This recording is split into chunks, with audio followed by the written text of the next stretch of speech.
nabadan la dhahaya nafta dhiirigeliso geyigan ku dhaata waa dhaxal awowgay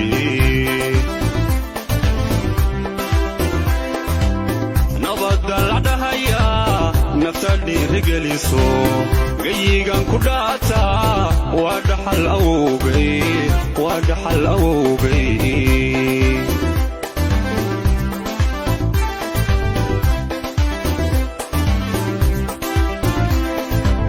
waxaan igu wadaagnaa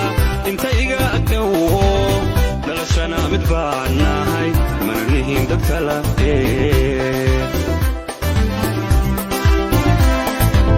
waxaan igu wadaagnaa inta iga agdhowo dhalashana mid baan nahay mana nihin dad kala